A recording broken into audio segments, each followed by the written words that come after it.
Views time सां गॾु मां आहियां अनिल कुमार। नाज़रीन, PP chairman Bilawal Bhutto assembly floor ते हिकु दफ़ो ॿीहर हुकूमत मथां छिती तनक़ीद करे चयो आहे त नैब खे सियासी इंजीनियरिंग लाइ इस्तेमालु कयो पियो वञे। हुन चयो त हिकिड़ो अहिड़ो इदारो ठाहियो वञे जेको बिला तफ़रीक़ बिना कंहिं फ़र्क़ जे हुकूमत ऐं अपोज़िशन जो एहतसाब करे सघे। इन क़िस्म जो मुतालबो अपोज़िशन जे ॿियनि मेंबरनि बि घणो वक़्तु अॻु में करे चुका आहिनि। इन पूरी सूरत ते राय मालूम करण लाइ अॼु असां पैनलिस्ट जी टीम मौजूदु आहे। अॼु असांखे जॉइन कयो आहे शबीर शर साहब, अमर सिंधू साहिबा, इनाम भट्टी साहब, निसार खोखर साहब, नसीर मेमण साहब ऐं अली हसन साहब। महिमाननि खे भली कार। जी शबीर शर साहब, तव्हां खां शुरूआत कयूं था। इहो ॿुधायो त अपोज़िशन जो जेको दबाव वधी रहियो आहे हुकूमत तरफ़ां ऐं हुकूमत लाइ जेके चैलेंजिस पैदा थी रहिया आहिनि, उन बाबति तव्हांजो छा ख़्यालु आहे? उनखे हुकूमत कीअं मुंहुं ॾींदी?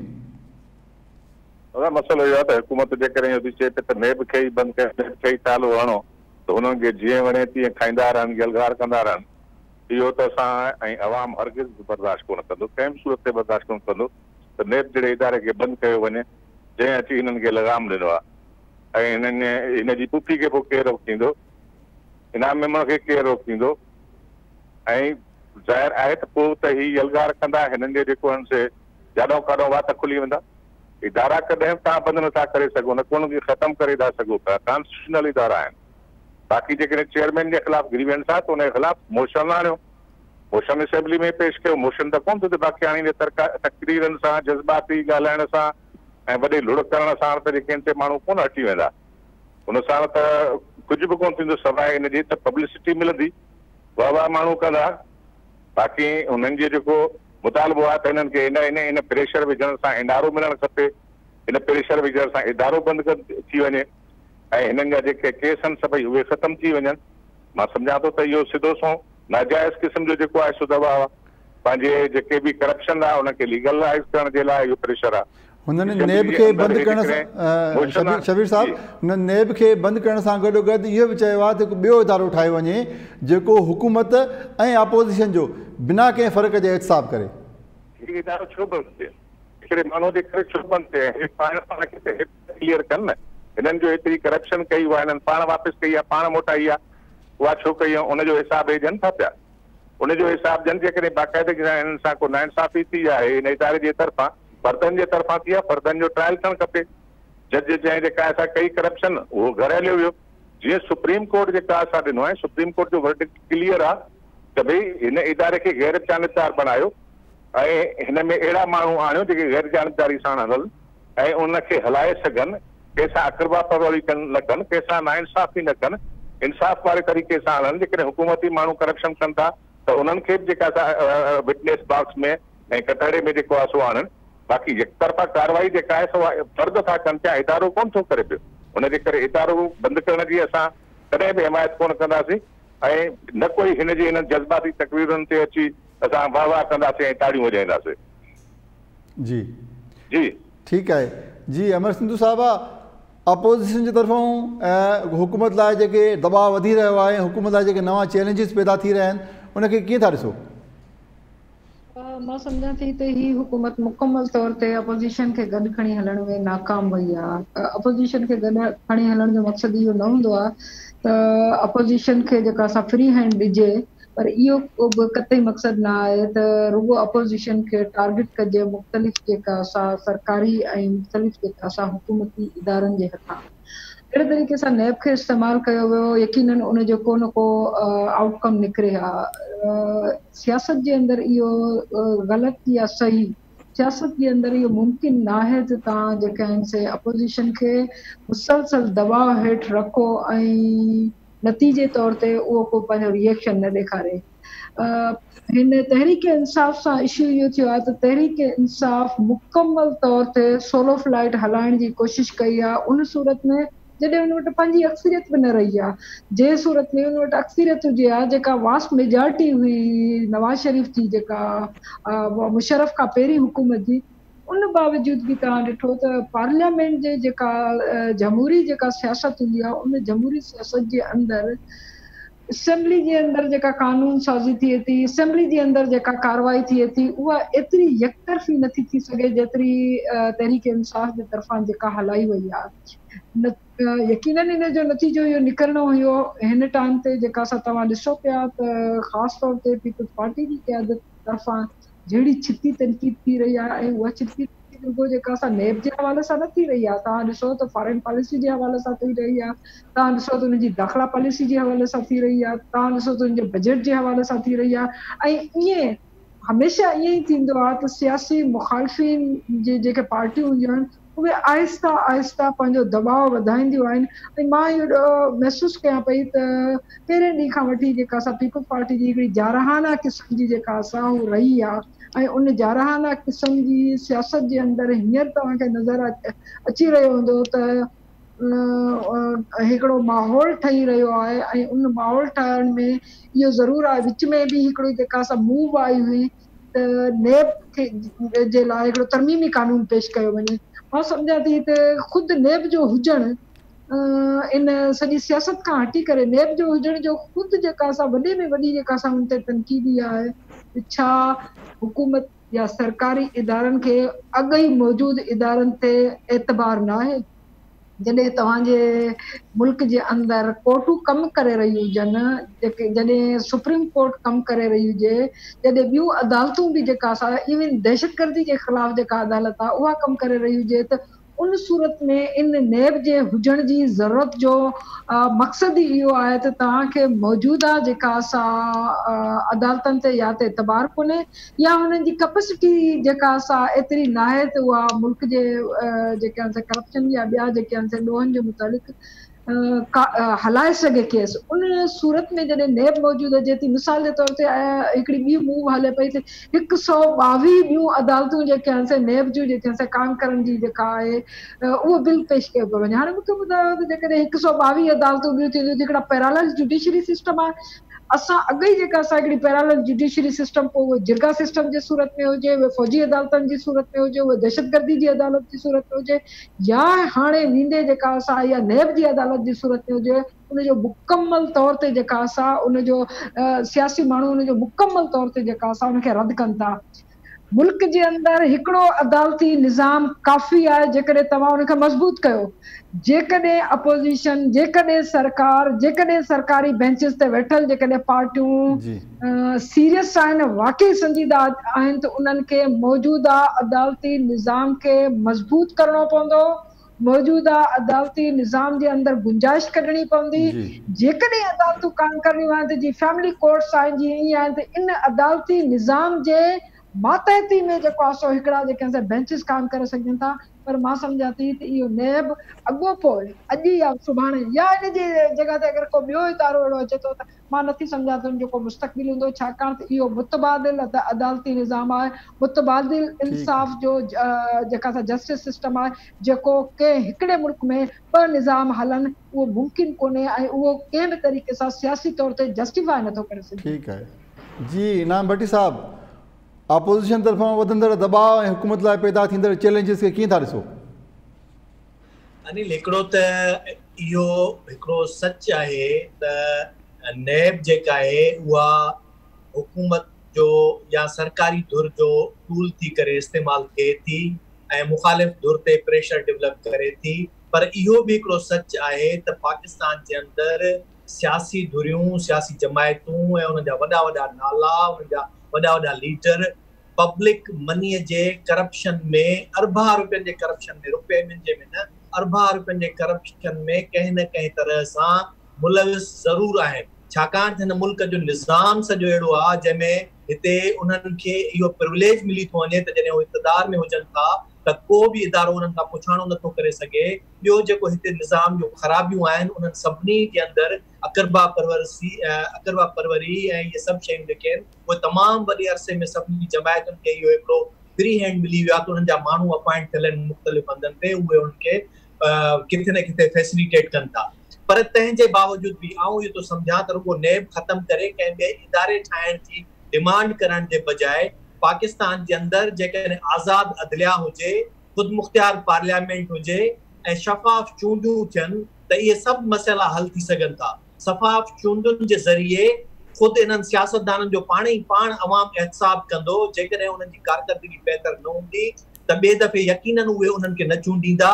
ان खां पोइ जेकॾहिं इहे जुडिशरी आज़ाद हुजे उहा मुकमिल तरह ते उन ते कंहिंजो बि ज़ोर बार न हले, न सियासी जमायतुनि जो, न सियासी धुरियुनि जो, न ई कंहिं ॿियनि इदारनि जो, आला जेके ॿिया ताक़तवर इदारा एस्टेब्लिशमेंट वग़ैरह आहे जेकॾहिं उन्हनि जो उन्हनि ते ज़ोर बार न हले त आउं सम्झां थो नंढे खां नंढे माण्हूअ जो हक़ ऐं इंसाफ़ जॾहिं कोर्ट कंदी त कंहिंखे बि इहो डपु न हूंदो त हू पंहिंजे इंसाफ़ पंहिंजे जेको आहे सो मसइलनि लाइ कोर्ट में वञी दर खड़काईंदो। पर हिते मसइलो इहो आहे त सियासी जमायतूं ऐं सियासी धुरियूं जेके ख़ासि करे इक़्तिदार में रहनि थियूं उन्हनि जी इहा ख़्वाहिश आहे त उन्हनि खां केरु पुछाणो ई न करे, उन्हनि खां आवाम बि पुछाणो न करे, उन्हनि खां कोर्टूं बि पुछाणो न कनि, उन्हनि खां को बि इदारो पुछाणो न करे, हू जीअं वणे उअं ई कंदा रहनि, छाकाणि त उन्हें ख़बर आहे त हू जंहिं ज़रिए इक़्तिदार में अचनि था, इक़्तिदार जो तरीक़ेकार या त उहो पैसनि जे ज़रिए वोट, अॼुकल्ह जेको तमामु घणो हाणे हिते रिवाज वधंदो थो वञे त पैसा इस्तेमालु कयो,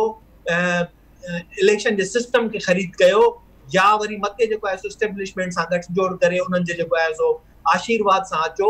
जॾहिं इहो तरीक़ेकार हूंदो इक़्तिदार में अचण जो या हुक्मरानी में अचण जो त पोइ यकीनन इहे सभु इदारा जेके नाकारा थी वेंदा। तंहिंजे करे बिलावल ज़रदारी खे इहो सोचणु खपे त जेकॾहिं वाकई पाकिस्तान जे अंदरि शफ़ाफ़ हुक्मरानी चाहिनि था, शफ़ाफ़ जेको आहे सो पाकिस्तान जे अंदरि इदारनि जो कमकार हलणु ॾिसणु चाहिनि था त उहो ख़ुदि इन्हनि शयुनि खे वधणु ॾियनि त कंहिं बि हुकूमत जो, कंहिं बि हुक्मरान जमायत जो किथे बि को असर रसूख न हले।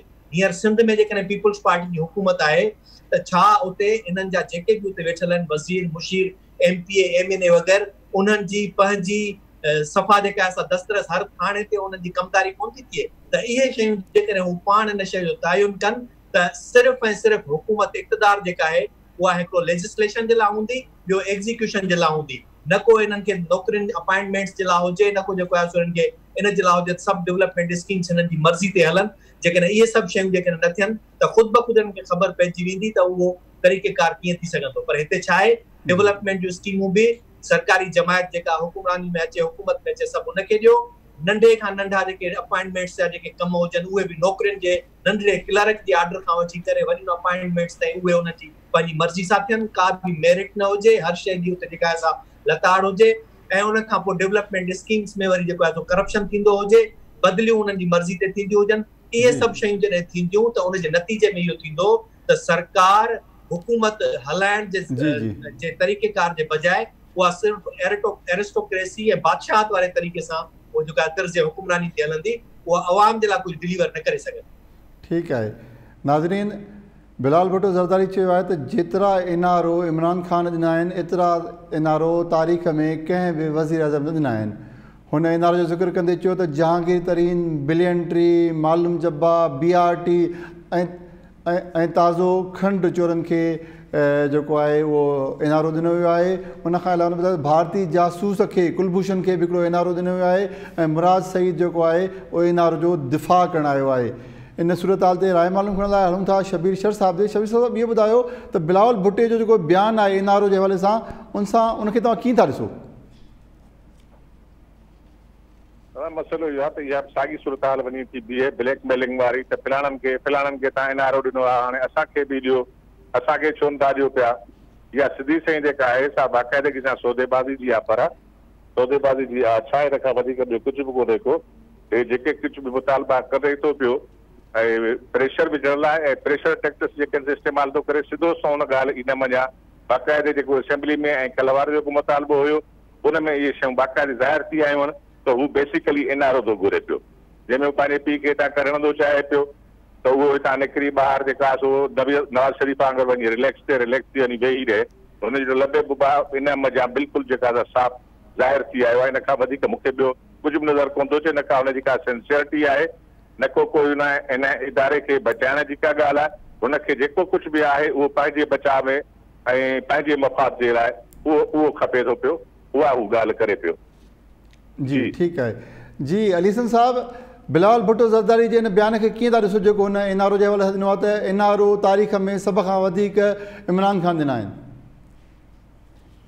देखें, मतलब ये बात बयान की हद तक तो मतलब सही होगी कि कह दिया उन्होंने, लेकिन कोई उसके सबूत नहीं है। और अगर इमरान खान ने लोगों को इतनी रियायत दी है कि जो ऐसा लगे कि NRO दिए तो फिर ये हुकूमत को जवाबदार होना चाहिए, हुकूमत को बताना चाहिए कि ये सब कुछ क्या हो रहा है। ये तरफा ट्रैफिक तो नहीं चल सकता है, ये जमहूरियत है, दूसरे की भी बात सुननी पड़ेगी और आवाम का भी ख्याल रखना पड़ेगा। चाहे जो भी मामलात हों, जो भी अपना स्कीम्स हैं, प्रोजेक्ट्स हैं, अगर उसमें रियायतें जरूरत से ज्यादा दी गई हैं तो उसका इनको जवाब देना चाहिए। जहां तक रह गई अपोजिशन का मामला, तो अपोजिशन डे वन से इस कोशिश में है कि किसी तरह उससे इनके मामलात बन जाएं, लेकिन उनसे मामलात बन नहीं रहे हैं और यही वजह है कि अब जोर दिया जा रहा है कि नैब को खत्म करो। नैब को अगर खत्म करना है तो कोई मुतबादिल इदारा, मुतबादिल कानून, मुतबादिल चीजें तो सामने लानी होंगी। अगर सामने नहीं लाएंगे तो गाड़ी कैसे चलेगी इस मुल्क में? इस मुल्क में ये जो जमहूरियत चलाना चाह रहे हैं हमारे सियासतदान, क्या इस तरह की जमहूरियत होनी चाहिए कि जिसमें कोई किसी से पूछे नहीं, ना असेंबली में सवाल जवाब हो, ना असेंबली में जवाब दिया जाए, असेंबली में अक्सरियत की बुनियाद पर बस रोड रोलर चला दिया जाए? ऐसे तो गाड़ी चलने की नहीं है। बहुत ज्यादा खराबियां पहले ही मौजूद हैं और खराबियां हो जाएंगी। जब खराबियां ज्यादा हो जाएंगी तो सबको पता है कि नतीजा क्या निकलेगा। जी अलीसन साहब, ये पंहिंजो बिलावल भुट्टो ज़रदारी इहो बि चयो आहे त नैब जेको आहे उहो सियासी इंजीनियरिंग लाइ इस्तेमालु थिए थो।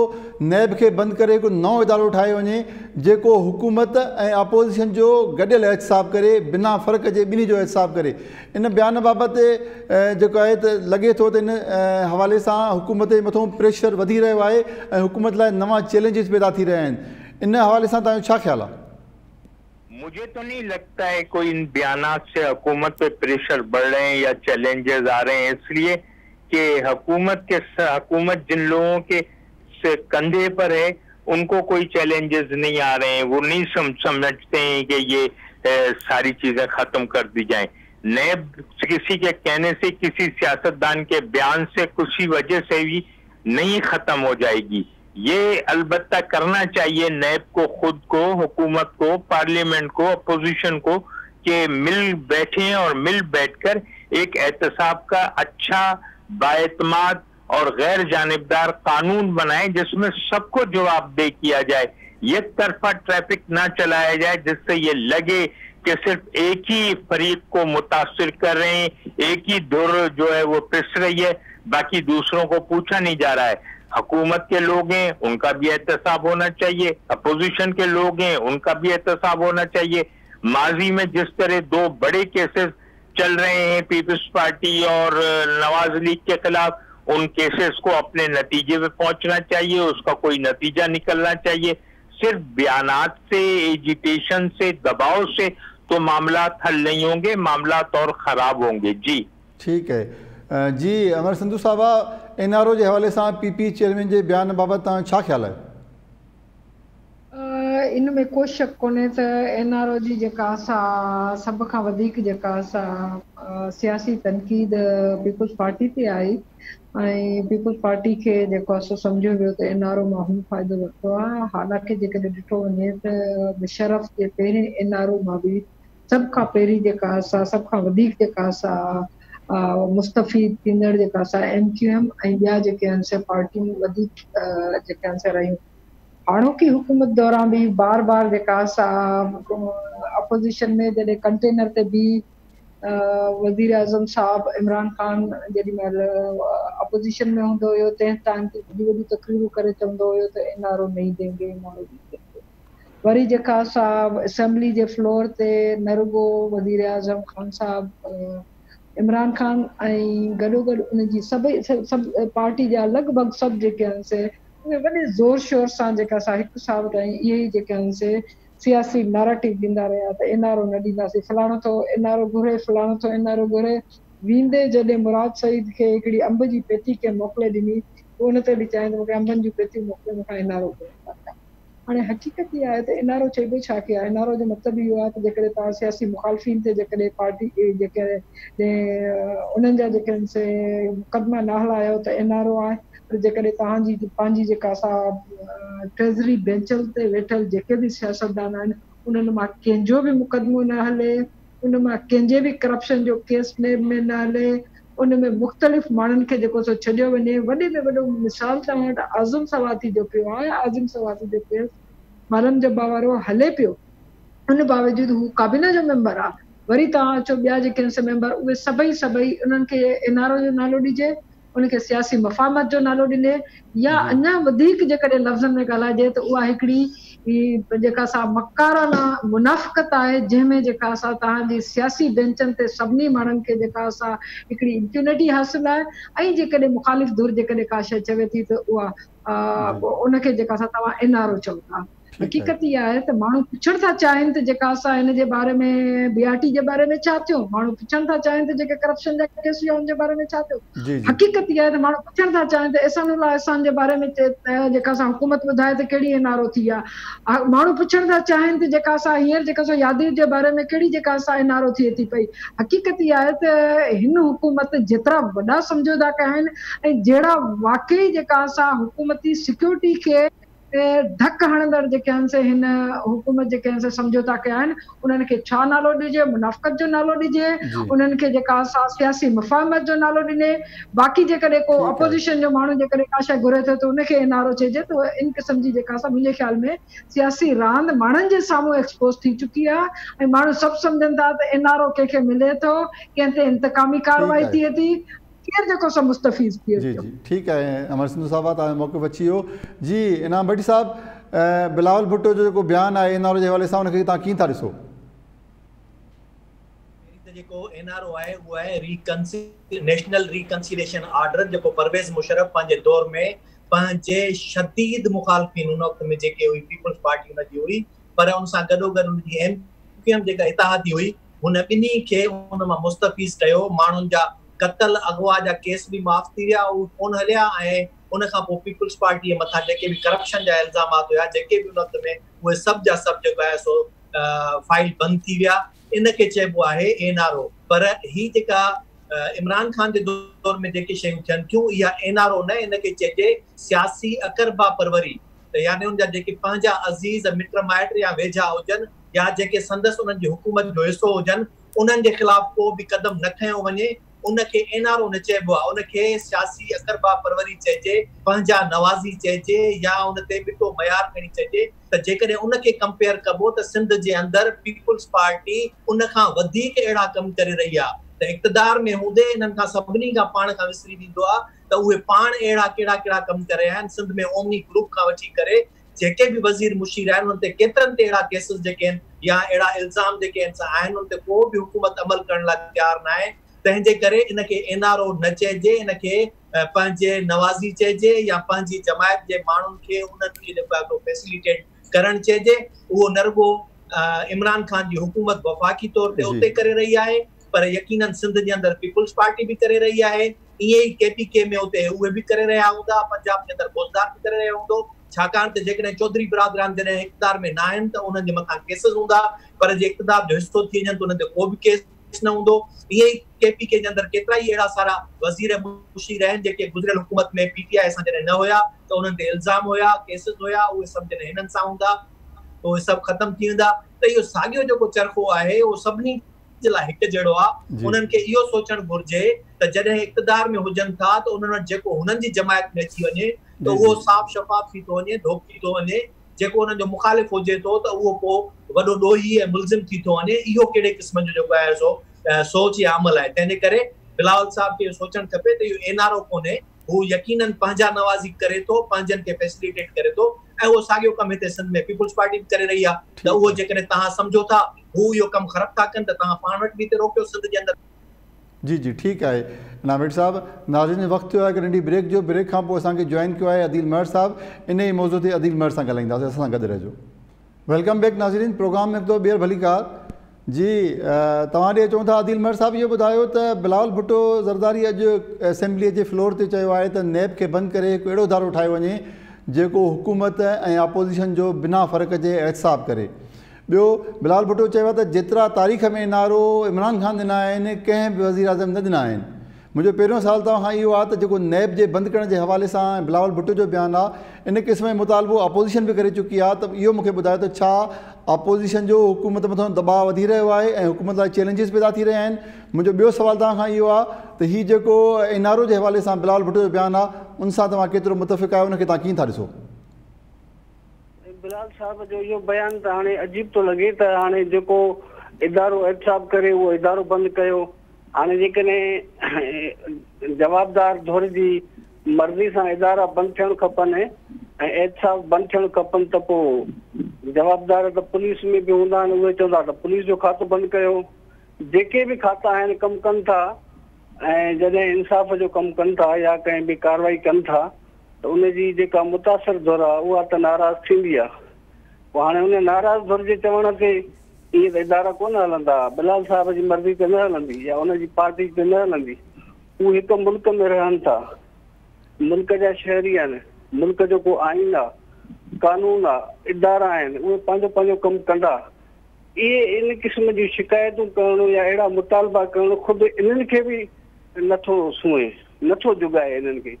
इहा इमेच्योरिटी ज़ाहिर थी थिए। मूंखे सम्झ में नथो अचे त बिलाल साहब जी तरबियत करण वारा या उनखे बयान लिखी ॾियण वारा या तक़रीर लिखी ॾियण वारा या मुतालबा कराइण वारा हुन मां कहिड़ी सियासत था कराइनि। हू हुन ही हिकिड़ी शुरूआत आहे हुनजी सियासत जी ग्रूमिंग आहे। उन खां अहिड़ा मुतालबा त न कराइण खपनि न, साख ठाहिण जा मुतालबा करे। हू चवे त भई ठीकु आहे असां नेब खे बि मोहर ॾींदासीं, जीअं अॻ में चवंदा हुया त असां फलाणे जे दौर खे विया जे दौर खे बि फेस कयोसीं, असां हर क़िस्म जे कानूनी जेको आहे सो प्रोसेस मां गुज़रण लाइ तयारु आहियूं। हू त इहो चवनि न बाबा ठीकु आहे इदारा पंहिंजो कमु कनि, उनजी निशानदेही कनि त हीउ नेब ग़लति थो करे ऐं हीउ उहो थो करे। उनजे लाइ अदालतूं मौजूदु आहिनि, सुप्रीम कोर्ट में हलिया वञनि। सुप्रीम कोर्ट त हाणे हुकूमत जे ख़िलाफ़ फैसला थी ॾे, ॾाढो सुठो हिकिड़ो सुप्रीम कोर्ट जो हिकिड़ो पोस्चर आयो आहे। त हिनजे करे इहे शिकायतूं करणु, रोज़ मुतालबा करणु इहो अजीब थो लॻे। बाक़ी ॿियो हुनजो बयानु आहे त NRO ॾिना आहिनि पंहिंजनि खे, त इहो इनाम सही चयो त इहो NRO इनखे न चइबो आहे, इहो हिकिड़ो नेपोटिज़म आहे, पंहिंजनि खे नवाज़णु, पंहिंजनि खे वरसाइणु। सो इहो मुंहिंजे ख़्याल में NRO न चवणु खपे। पर NRO जेकॾहिं चइजे बि तॾहिं बि त इहो बि त पीपल्स पार्टी जो NRO जो नालो वठी न घुरिजे, छो त NRO कंहिं कयो, पीपल्स पार्टी जी क़ाइद कयो, पीपल्स पार्टी जे अॻुवाणनि कयो हुयो। ऐं उहो जेकॾहिं ग़लति आहे ऐं उनजो हिकिड़ो मेणो ॿियनि खे ॾिनो थो वञे त इहो अवल पहिरियों मेणो त पाण खे क़बूल करणु खपे न त NRO कुझु ग़लति थियो हुयो ऐं हाणे बि NRO थिए थो। जे ग़लति थियो हुयो त कंहिं कयो हो, छो कयो हुयो? ठीकु आहे, इहो त हिकिड़ो अजीब क़िस्म जी पंहिंजे ठीकु आहे। अदील साहब तव्हांजो मौक़िफ़ अची वियो। नाज़रीन, अमेरिका चीन खे टेक्सास जे शहर ह्यूस्टन में पंहिंजो सफ़ारतखानो कौंसिल खानो बंदि करण लाइ चई छॾियो आहे। अमेरिकी वज़ारत ख़ारजा जो चवणु आहे त इन फ़ैसिले जो मक़सदु अमेरिका जी इंटेलेक्चुअल प्रॉपर्टीअ खे तहफ़ुज़ ॾियणु आहे। काफ़ी ॾींहंनि खां अमेरिका ऐं चीन जा जेके मामला आहिनि उहे शिदत अख़्तियार करे रहिया आहिनि। अमेरिका चीन जे मथां हिकिड़ो ॿियो इल्ज़ाम बि लॻायो आहे त चीन उन्हनि माण्हुनि जी मदद करे रहियो आहे जेके अमेरिका जे लेबॉरेटरियुनि में कोरोना जी वैक्सीन तयारु करे रहिया आहिनि, ते हमला करे रहिया आहिनि। चाइना जो चवणु आहे त इहो जेको इल्ज़ाम आहे इहो बेबुनियाद आहे, गैर ज़रूरी आहे ऐं चाइना इहो बि चयो आहे त असां बि पंहिंजे शहर वुहान में अमेरिकी कौंसिल खाने बंदि करण ते गौर करे रहिया आहियूं। इन सूरत हाल ते राय मालूम करण लाइ हलूं था शबीर शर साहब जे। शबीर साहब ॿुधायो त अमेरिका ऐं चीन जे मामलात में हिकिड़ी शिदत अची रही आहे, इन जा नतीजा कहिड़ा निकिरंदा, इन जा दुनिया ते असर कहिड़ा पवंदा? मसइलो इहो आहे त इहा जंग जेका आहे सा काफ़ी अरसे खां शुरू आहे। आई थिंक जीअं जेको आहे सो सोवियत यूनियन जो फाल आयो आहे उन खां पोइ अमेरिका टारगेट कयो आहे चीन खे। चीन खे हू आम मुल्क कोन, सोशलिस्ट मुल्क करे सम्झंदो आहे। कंहिं बि क़ीमत ते अमेरिका कोन चाहींदो त को सोशलिस्ट मुल्क पूरे एशिया ते रूल करे ऐं एॾी ताक़त में हुजे, हर सूरत में हुनजी ताक़त टोड़ण थो चाहे। इहो ई सबबु आहे त अमेरिका कोरोना जो वायरस बि उते पैदा कयो 2006 में पंहिंजे मुल्क में ऐं उनखे जेको आहे सो एक्सपोर्ट करे मोकिलियो चीन में। त जीअं चीन जी तमामु वॾी आबादी आहे, गुथियल आबादी आहे, त उते जे माण्हुनि खे ईअं मारे सघे। छाकाणि अमेरिका खे इहो ख़ुदि तजुर्बो त आहे न, रेड इंडियंस खे उतां जे माण्हुनि खे कीअं मारियो। जॾहिं हुननि जी नस्ल कुशी पूरी न करे सघिया त हुननि खे इन्फेक्टेड कंबल ॾिनऊं। उन्हनि इन्फेक्टेड कंबल्स अहिड़ी मौसम में जेका असां विरहायूं सॉरी जी जी अहिड़ी मौसम में विरहायूं जो सियारो शदीद हुयो -40 ते जेका सर्दी हुई ऐं माण्हुनि खे वञी उछलायूं उहे वीचारा ॿेलनि में पिया हुया फॉरेस्ट में पिया हुया उहे सीअ जे करे उन्हनि कंबल खया ऐं वेड़िया ऐं जॾहिं सुबुह ते उथिया त हुननि जे जिस्मनि ते मांस न हुयो। अमेरिका उहो मुल्क आहे हमेशह इंसानियत खे वहशत ऐं दरिंदगी सां चिबाटींदो रहियो आहे ऐं हिन भेरे बि अमेरिका पंहिंजे मफ़ादनि जे लाइ पंहिंजा मफ़ाद हासिल करण जे लाइ इहो ई मौत मार जेका आहे सा बायोलॉजिकल वार शुरू कई जेका चीन खां स्टार्ट कई ऐं चीन ज़ाहिर आहे त वेल इक्विप्ड हुयो ऐं सोशलिस्ट मुल्क हुयो ऐं हुनखे जेके इन्हनि ॻाल्हियुनि जे लाइ पहिरियां खां ई तयारु हुयो। तंहिंजे करे इन जंग खे हुन मोह ॾिनो हिकिड़े ई पंहिंजे शहर खे उते जो उते उहो कोट ठाहे छॾियईं हुनजो ऐं हुनखे ॿाहिरि निकिरणु न ॾिनई ऐं उहा साॻी एॾी वाली हयईंसि उहा वाली अमेरिका खे बूथ में वञी लॻी ऐं अञा ताईं अमेरिका संभाले कोन थो सघे पियो। अञा ताईं हिनजो New York new Jersey Indiana Chicago सम्झे इहे सभु अञा ताईं हुन में मर्ज़ में वरिता पिया अथसि। तंहिंजे करे हाणे हुनखे इहा बाहि हाणे कीअं जेका असां कढे हाणे बहाना थो ॻोल्हे जंग जा पर उन में बि अमेरिका जी तबाही थींदी छो त उतां अची उहो सोवियत यूनियन ॿियो मुल्क हुयो ॿिए हंधि हुयो हे एशिया में ई आहे ऐं हिन जा ग्रास रूट्स जेको चीन आहे उहो पंहिंजे सॼे जेके बि पाड़ेसरी मुल्क आहिनि उन्हनि में ठाहे चुको आहे। चीन हुनजो ईरान हुनजो इतिहादी बणिजी चुको आहे पाकिस्तान हुनजो अॻु में ई इतिहादी आहे जिते हिनजो सीपेक जे ज़रिए तरक़ियाती कम हलनि पिया। हितां जे माण्हुनि खे ख़बर आहे त चीन असांजो दुश्मन कोन्हे को दुश्मन असांजो अमेरिका जेको IMF ऐं वर्ल्ड बैंक जे ज़रिए जोर बणिजी हितां जे माण्हुनि जो हितां जे मईशत खे जोर वांगुरु जेको हुन खून खे चूसे रहियो आहे उनखे एतिरी कम ऐं ॿियो हुनखे वॾे में वॾी जेको ख़्वार आहे वॾा वॾा जेके दुख आहे त रूस जेको गरम पाणी ताईं पहुचणु चाहींदो हुयो उहो चीन जो इतिहादी बणिजी गरम पाणी यानी ग्वादर ताईं पहुची वियो जी उनजी बि उते हिननि जी गॾियल जेका आहे सा इन्वेस्टमेंट आहे उहा हले थी पई जेके अमेरिका पूरा करणु थो चाहे थो ऐं इहो हाणे अमलनि जंग जी तरफ़ पियो वञे उहा जंग जेका आहे सा हिन जे लाइ ईअं ई साबित थींदी जीअं अफ़गानिस्तान वारी जंग सोवियत यूनियन जे लाइ साबित थी अमेरिका कोन मां खटी कोन सघंदो न कोई फतेह हासिल करे सघंदो। ठीकु आहे शबीर साहब जी अलीसन साहब जेका ई शिदत अख्तियार थी रही आहे अमेरिका ऐं चीन जे मामलनि में उनजा नतीजा कहिड़ा निकिरंदा ऐं दुनिया ते उनजा कहिड़ा असर पवंदा? बात ये कि अमेरिका तो बड़ी कुव्वत है सुपर ताकत है चीन सुपर ताकत के तौर पर उभर गया है। चीन जिस तरह अपनी मईशत को बेहतर कर सका है और दुनिया में जो चीजें कर सका है उससे यही देखने में आ रहा है कि चीन अपनी बर्तरी को अपनी कुव्वत को बहाल रखने का मसला है। ये तो सारी बहाने ही हैं कि वो इनकी लेबोरेटरी पे वो हमलावर हो गए और उन्होंने इस तरह कर दिया और उन्होंने इस तरह कर दिया। बात यह है कि अमेरिका को कोई जवाब चाहिए अपने लोगों को भी तसल्ली देने के लिए कि उनके यहाँ जो कुछ हो रहा है या वो उन्होंने जो दुनिया में जो कुछ किया है वो उसके जिम्मेदार नहीं है। वो इस तरह अपने अवाम को तसल्ली देना चाहते हैं लेकिन ऐसा है ही नहीं। अमेरिका को बहुत मुश्किलात का सामना करना पड़ेगा। चीन से इतनी आसानी से और इतने उससे निपट नहीं सकेंगे। ये कह देना ही काफी नहीं है कि कौंसल खाना जो है वो ह्यूस्टन शहर में बंद कर दिया तो हमने बड़ा कमाल कर दिया। अगर इसी तरह चीजें चलती रही तो ये तो और खराबी की तरफ जाएंगे। अमेरिकन को बैठ के सोचना चाहिए कि वो कर क्या रहे हैं दुनिया में और दुनिया के साथ। चीन एक बड़ी ताकत है। अब वो दौर नहीं रहा कि वो जिस तरह चाहेंगे अपनी मर्जी कर लेंगे, वो नहीं कर सकते। सोवियत यूनियन के साथ जो कुछ हुआ वो नहीं कर सकते हैं चीन के साथ। बहुत मुश्किल होगा उनके लिए। जी ठीक है जी इनाम भट्ट साहब वक्त की कमी है तव्हां सिर्फ 1 मिनट आहे पंहिंजो कंक्लूड करण में मौक़िफ़ छा था ॾिसो त हिन जा नतीजा कहिड़ा निकिरंदा ऐं दुनिया ते कहिड़ा असर पवंदा? अनिल अमेरिका ऐं चाइना हिक ॿिए सां टकराव में वेंदा छाकाणि त चाइना हींअर टेक्नोलॉजी वार में अॻिते वधण जी कोशिश करे पियो। अमेरिका बाइपोलर दुनिया जे ख़तम थियण खां पोइ यूनिपोलर हुजण जो मज़ो माणे वरितो। पोस्ट कोविड जी जेका दुनिया हूंदी उहा मल्टीपोलर हूंदी। बाइपोलर भी न हूंदी बल्कि मल्टीपोलर हूंदी। ॿ ताक़तूं न बल्कि मुमकिन है दुनिया के अंदर के 5 वॾा 4 वॾा या ब्लॉक जेके आहिनि उहे ठहनि ऐं उन्हनि जे ताक़तुनि जो पाण में तवाज़ुन जो टकराव थिए। उन में चाइना हिकु पासे हाणे वॾो उनजो जेको आहे सो रोल हूंदो, उनजो बिलख़ुसूस एशिया जे अंदरि जेको आहे तमामु वॾो रोल हूंदो।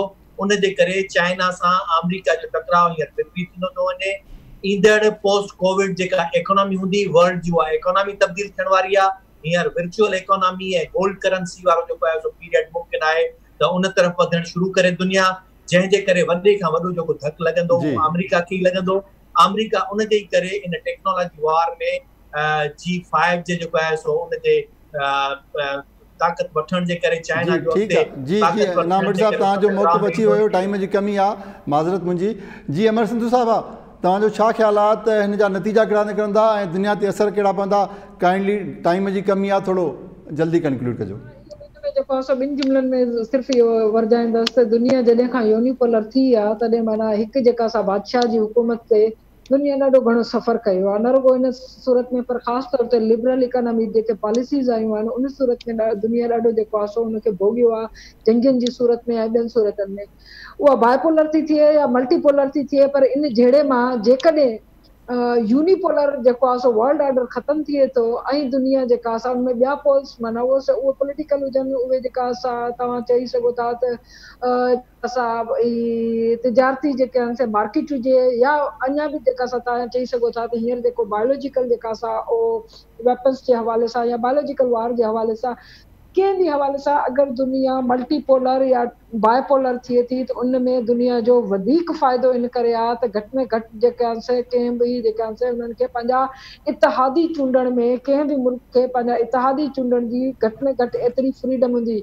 ही यूनिपोलर दुनिया जे अंदरि हिकिड़ा जेके आहिनि से उहे मुल्क आहिनि जेके सिर्फ़ु ऐं सिर्फ़ु इन्हनि मालियाती इदारनि जे रहमो करम ते आहिनि। मां सम्झां थी त जेके आहिनि से मार्केट जा ऑप्शन ऐं जेके आहिनि से पंहिंजा तिजारती ऑप्शन ऐं परॾेही पॉलिसी जा ऑप्शन बि जेके आहिनि दुनिया वटि हूंदा ऐं उन खां पोइ हू फ़ैसिले करण में थोरो जेको आहे मां सम्झां थी त दुनिया खे रिलैक्स थियणु खपे जेकॾहिं अहिड़ी का सूरत ते न थिए। वॾी महिरबानी अमर सिंधु साहिबा। जी अदील मर साहब बि तव्हां ॿुधायो त जेके मामला शिदत अख़्तियार करे रहिया आहिनि जा असरात कहिड़ा थींदा ऐं नतीजा कहिड़ा निकिरंदा?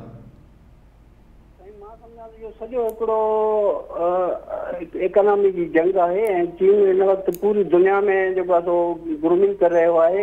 हक़ीक़त इहा आहे त हाणे दुनिया धड़ बणिजी वई आहे ऐं चीन चाइना जेको आहे उनजो सर बणिजी वियो आहे, उनजो मथो बणिजी वियो आहे। ऐं सीपेक जेका आहे उनखे तव्हां उनजी ॻलो या ॾिची सम्झो। ऐं हिकिड़ी बाक़ाइदा हुनजी जेका सो मुआशी क़िस्म जी तरक़ी जेका आहे उहा अमेरिका खे जेको हथनि मां वारी वांगुरु निकिरी रही आहे। हाणे फ़ौजी कुवत बि चीन बणिजी वियो आहे ऐं उन खां अलावा हाणे तक़रीबन 10 सालनि जे अंदरि सुपर पावर जेका आहे उहा चाइना हूंदी, हुनखे बर्दाश्त थो कयो वञे। हीअ हिकिड़ा झटिका इल्ज़ाम आहिनि त इहा फलाणो अॼु इहो इल्ज़ाम आहे जेको आहे सो वायरस जो, सुभाणे को ॿियो इल्ज़ाम हणंदा ऐं इन इल्ज़ामनि खे जेको आहे सो जेका थिंक टैंक आहे अमेरिका जी उन्हनि जी बि सपोर्ट कोन्हे, उहे बि खिलनि था हिन अहिड़े क़िस्म जे बयाननि ते, ट्रंप साहिब जे बयाननि ते त जेको आहे सो जेके थिंक टैंक आहे उनजा माहिर आहिनि, दानिशर आहिनि, उहे बि चवनि भई इल्ज़ाम हणो त अहिड़ो त हणो जेको इतबार त अचे। इन जे करे जेको आहे सो अमेरिका नफ़्सियाती तौर ते हिकिड़ी नाकामी जे हुन में असांजे कमतरी ते रद्देमल जी नफ़्सियाती में इल्ज़ाम थो हणे, काई हुनजी हक़ीक़त कान्हे। ऐं चाइना हिन वक़्तु बाक़ाइदा छांइजी रहियो आहे ऐं ख़ासि तौर ते हिन जेका फ़ौजी कुवत जो हाणे तजुर्बो थियो। जी जी वॾी महिरबानी अदील मर साहब। नाज़रीन तव्हां महिमान जा राय ॿुधा, प्रोग्राम जो हथ पुॼाणी खे पहुतो, असांखे ॾियो इजाज़त। अल्लाह वरी।